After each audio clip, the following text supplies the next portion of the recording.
गाय ने दिया था स्त्रियों को श्राप, जिसे समस्त स्त्री जाति आज तक भोग रही है।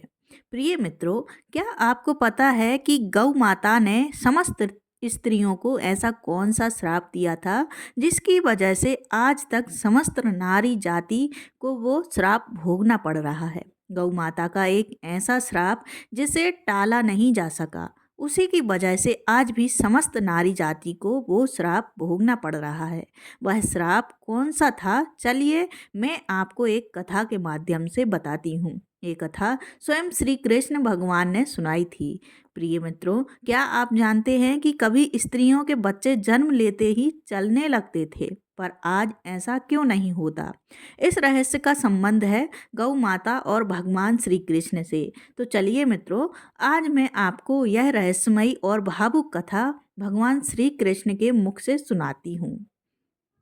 एक समय की बात है, भगवान श्री कृष्ण अपनी राजगद्दी पर विराजमान थे। उसी समय उनकी प्रिय रानी देवी सत्यभामा चिंतित मन से उनके पास आई। सत्यभामा ने विनम्रता से कहा, हे प्रभु, आज मेरी एक दासी ने मुझसे प्रश्न किया। उसने कहा, पहले समय में जब स्त्रियों के बच्चे जन्म लेते थे तो वे जन्म लेते ही चलने लगते थे, परंतु आज ऐसा क्यों नहीं होता? हे प्रभु, मैं इस प्रश्न का उत्तर नहीं दे सकी, इसलिए मैं आपके शरण में आई हूँ। भगवान श्री कृष्ण मंद मुस्कान के साथ बोले, हे सत्यभामा, तुम्हारा यह प्रश्न केवल तुम्हारा नहीं बल्कि समस्त स्त्री जाति से जुड़ा हुआ है। यदि तुम इसका उत्तर जानना चाहती हो तो मैं तुम्हें एक कथा सुनाता हूँ। इस कथा को ध्यानपूर्वक सुनना। सत्यभामा बोली, हे नाथ, मैं इस कथा को पूर्ण श्रद्धा से सुनूंगी। श्री कृष्ण बोले, हे सत्यभामा, एक नगर में रामू नाम का एक व्यक्ति रहता था। रामू अत्यंत स्वार्थी और लोभी स्वभाव का था। उसके पास एक गाय थी जो प्रतिदिन प्रचुर मात्रा में दूध देती थी। रामू उस गाय को हरा भरा चारा खिलाता, पर उसका उद्देश्य सेवा नहीं, केवल लाभ था। रामू उस गाय का दूध बाजार में बेचता, अपने परिवार को पिलाता और खुद भी पीता था, और उसी दूध से उसका घर चलता था। श्री कृष्ण कहते हैं कि हे देवी सत्यभामा, धीरे धीरे रामू का जीवन इसी प्रकार व्यतीत होने लगा। कुछ दिनों बाद ऐसा समय आ गया जब उस गाय ने रामू को दूध देना बंद कर दिया। जैसे ही गाय ने दूध देना बंद किया, वैसे ही रामू ने भी उसे चारा देना बंद कर दिया। धीरे धीरे रामू का स्वभाव और अधिक क्रूर हो गया। एक दिन क्रोध में आकर उसने गाय को बहुत मारा पीटा और अंततः उसे घर से निकालकर जंगल में छोड़ आया। अब वह गाय बेचारी बिल्कुल अकेली पड़ गई। वह भूखी प्यासी जंगल में इधर उधर भटकती फिरने लगी। भटकते भटकते एक दिन वह गाय जंगल में बने एक छोटे से मंदिर के पास पहुंची। वहां वह भगवान के सामने विनती करते हुए बोली, हे प्रभु, मैं आपसे प्रार्थना करती हूँ, आपने हमें गाय की योनि में भेजकर कितनी बड़ी परीक्षा दी है। श्री कृष्ण कहते हैं कि हे देवी सत्यभामा, वह गाय कहती है, देखिए, जो आपकी 84 लाख योनियों में सबसे सर्वश्रेष्ठ यानी मानव की योनि है, वह कितना पाप और कितना दुष्कर्म करता है। वह गाय आगे कहती है, जब तक मैं दूध देती रही तब तक उस व्यक्ति ने मुझे अपने घर में रखा, मुझे हरा भरा चारा खिलाया, पर जैसे ही मैंने दूध देना बंद किया, उसने ना तो मुझे चारा डाला और इतना ही नहीं, उसने अंत में मुझे मार पीट कर घर से बाहर ही निकाल दिया, जंगल में छोड़ दिया। श्री कृष्ण सत्यभामा से बोले, हे सत्यभामा, समय धीरे धीरे व्यतीत होता चला गया। वह गाय दर दर भटकती रही। कभी कभी जब वह अपने पुराने घर अर्थात रामू के द्वार पर चली आती तो रामू लाठी लेकर उसे मारने दौड़ता और खेतों तथा जंगल की ओर भगा देता। श्री कृष्ण आगे बोले, हे सत्यभामा, कुछ समय बाद वह गाय गर्भवती हो गई। जब उसके गर्भ को 3-4 महीने हो गए, तभी एक दिन एक स्त्री ने उसे देखा। उस स्त्री ने मन ही मन सोचा, यह गाय तो गर्भवती है, यदि मैं इसे पाल लूं और जब इसका बछड़ा हो जाए तो यह मुझे दूध देने लगेगी।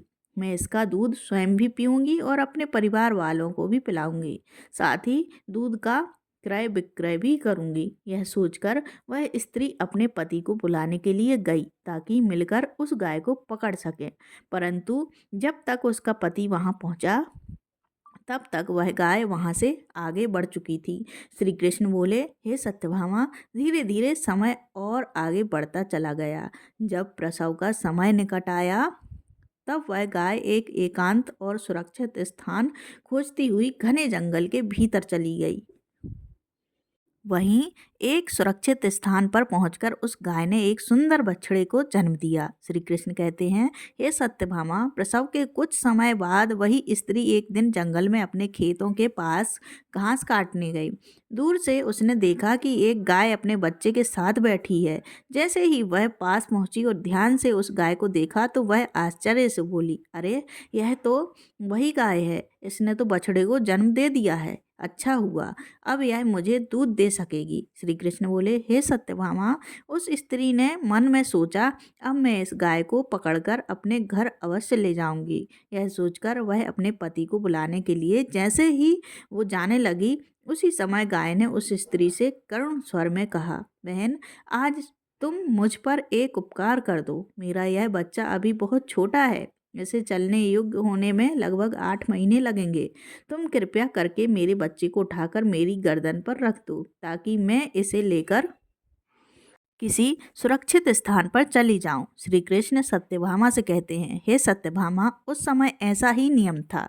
पहले गाय का बच्चा 8 महीने बाद ही अपने पैरों पर चलने योग्य होता था, जैसा आज मनुष्य के बच्चों के साथ होता है। परंतु जैसे ही उस स्त्री ने गाय की बात सुनी, वह जोर जोर से हंसने लगी और बोली, तुम्हारा बच्चा कितना गंदा है, इतनी गंदगी में पड़ा हुआ है। मैं इसे उठाकर तुम्हारी गर्दन पर क्यों रखूं?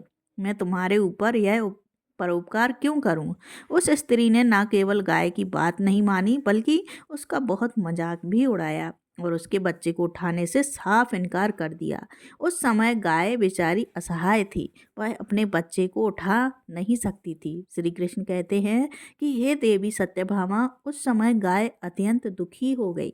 दुख और पीड़ा से भरकर गाय ने श्राप दे दिया। उसने श्राप देते हुए कहा कि जो आज तुम्हारा बच्चा जन्म लेने के बाद तुरंत चलने लगता है, लेकिन आज मैं श्राप देती हूँ, तुम्हारा बच्चा जन्म लेने के 8 महीने बाद ही अपने पैरों पर चलने लायक होगा और मेरा यह बच्चा जो आज चल नहीं पा रहा, आज के बाद पैदा होते ही बहुत शीघ्र अपने पैरों पर चलने लगेगा। श्री कृष्ण ने कहा, हे सत्यभामा, इसी श्राप के कारण आज मनुष्य का बच्चा जन्म लेते ही नहीं चल पाता और गाय का बछड़ा जन्म लेते ही कुछ ही समय में अपने पैरों पर खड़ा हो जाता है, क्योंकि गाय माता ने समस्त स्त्री जाति को श्राप दे दिया। यह वही श्राप है जो गौ माता की पीड़ा से निकला और जो आज तक समस्त नारी जाति भोग रही है। अब श्री कृष्ण आगे कहते हैं, हे देवी सत्यभामा, अब तुम्हें स्वयं समझ में आ गया होगा कि आखिर किस कारण से स्त्री का बच्चा जन्म लेते ही नहीं चल पाता और वह कौन सा श्राप है जो गौ माता से अनजाने में निकल गया था। यह सुनकर देवी सत्यभामा हाथ जोड़कर कहती हैं, हे प्रभु, अब मुझे मेरे प्रश्न का पूर्ण उत्तर मिल गया है। इस प्रश्न का उत्तर बताने के लिए आपका कोटि कोटि धन्यवाद। प्रिय मित्रों, ऐसा कहा जाता है कि सतयुग में जब सुखदेव ऋषि का जन्म हुआ था तो वे जन्म लेते ही अपने पैरों पर चलने लगे थे।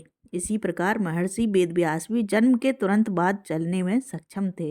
यह सब सत्ययुग की घटनाएं थीं, परंतु कलयुग में ऐसा नहीं होता, क्योंकि गाय ने समस्त स्त्री जाति को श्राप दे दिया था। उसी दिन से यह नियम बन गया कि मनुष्य की संतान जन्म के बाद 8 महीने बीतने पर ही अपने पैरों पर खड़े होने योग्य बनती है, जबकि गाय, पशु और पक्षियों के बच्चे जन्म लेते ही यह बहुत शीघ्र अपने पैरों पर चलने लगते हैं। इस प्रकार उस श्राप का प्रभाव समस्त स्त्री जाति पर पड़ा। तो प्रिय मित्रों, किसी भी जीव की आत्मा को कष्ट नहीं देना चाहिए और यही सनातन धर्म का सबसे बड़ा धर्म है, दूसरे के दुख में दुखी होना। गोस्वामी तुलसीदास जी ने भी कहा है, परहित सरिस धर्म नहीं भाई, अर्थात दूसरों के लिए कष्ट सहना और सहायता करना सबसे बड़ा धर्म है। इसलिए हमें पशु पक्षी और विशेष रूप से गौ माता की सेवा करनी चाहिए, क्योंकि करुणा और दया ही सनातन धर्म की